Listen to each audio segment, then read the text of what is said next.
I bet Christian has called me 4 or 5 times, and I think we had the same hour-long conversation about the same thing, about tomorrow.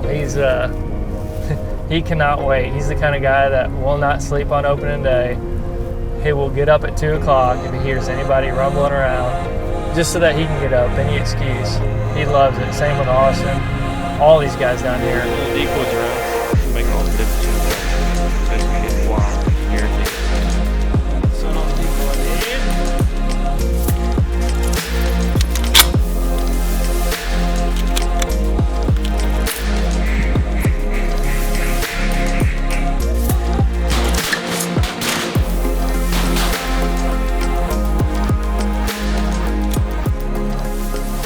It's finally that time, the 2020 duck season opener in Arkansas.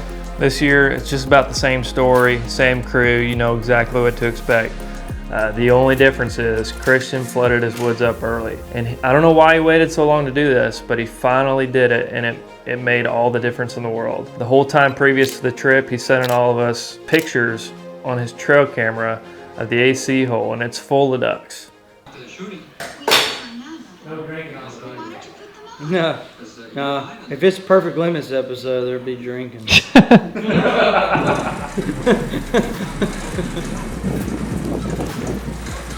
Oh man.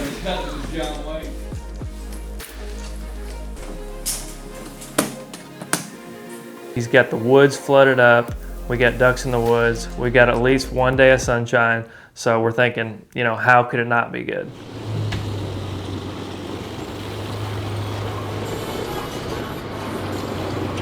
Trent likes this one. Yeah. We were gonna be like, fuck you people. Let's do it. Let's roll. 901 Shelby Drive, look alive, biggest game up on the side. That's a little heavy for breath. Leaving the boat.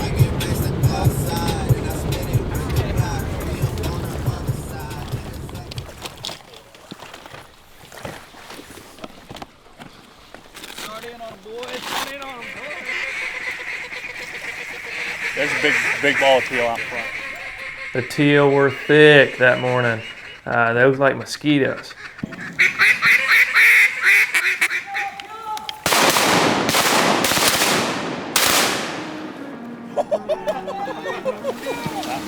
I told you, 48 teal.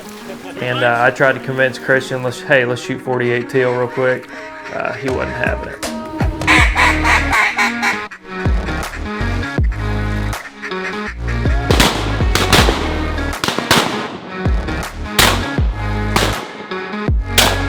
That was awesome. Woo!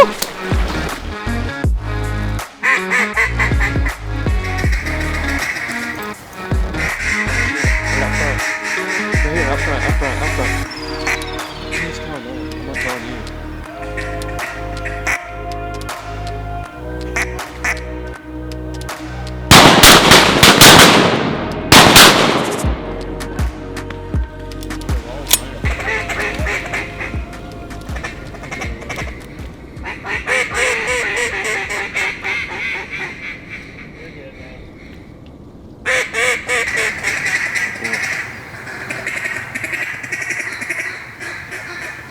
Up front. These are gonna probably drop in.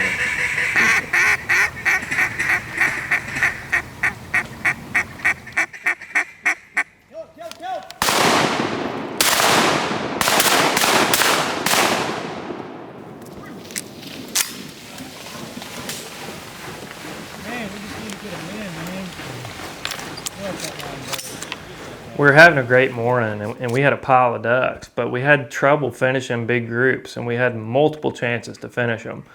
And sometimes you can pull all the tricks in the book and still not finish a group of mallards. And you just have to imagine their entire life, the one thing they're trying not to do is get shot. So the whole morning we were battling with shadows being cast across almost the entire hole, and our decoys and our wind was just messed up. We couldn't put the decoys in the sun because the ducks would light, too far from us, and we just tried everything that morning. And we knew once that sunshine broke over that hole and all our decoys were in the right spot in the sunshine, that we could start finishing groups. And I remember just moving everything around, getting everything right, and we just got back to the tree, and Austin yells at everybody and says, "Look to the north." And I remember looking up, and it must have been an eagle or something that scared a bunch of ducks up off the refuge. But there's probably 1,000 or 2,000 ducks just coming hard, and you could just tell they were going to come to the woods. So I think everybody knew something special was about to happen.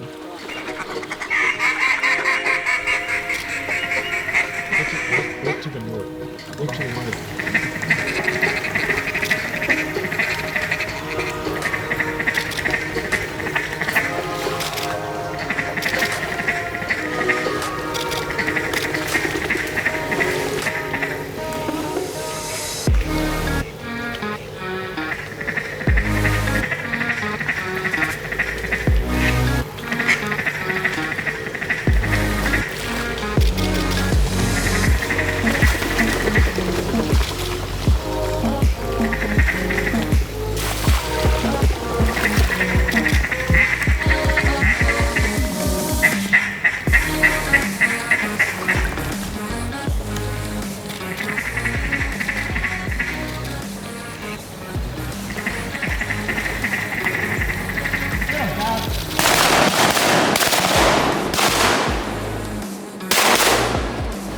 That was so cool.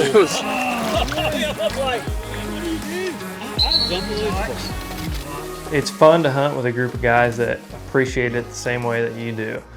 You know, you got 2,000 or 3,000 ducks circling the woods, and as you can see, there was, I don't know, several 10 packs that come just fluttering right in front of our face.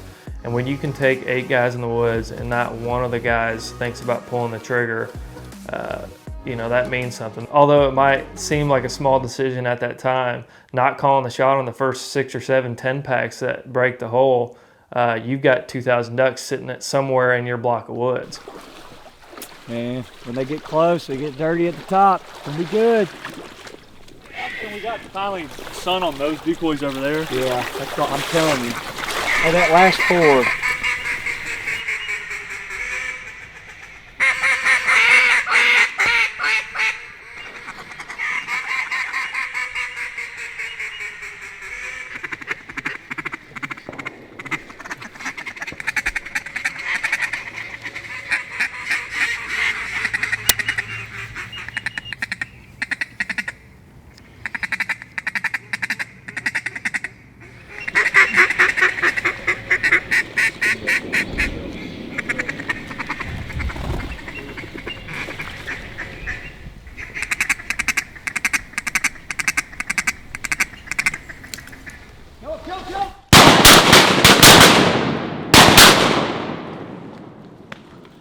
Killed all of them there.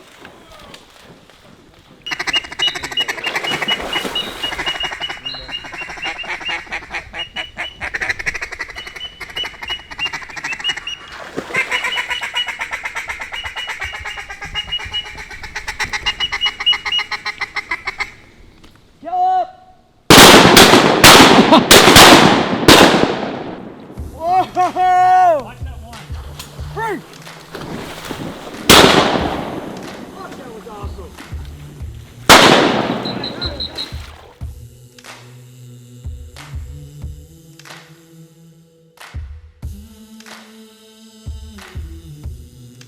A cool little backstory on the Perfect Limit farm is Christian and his dad, when they bought that piece of property, those woods were an absolute mess. They never even hunted the woods.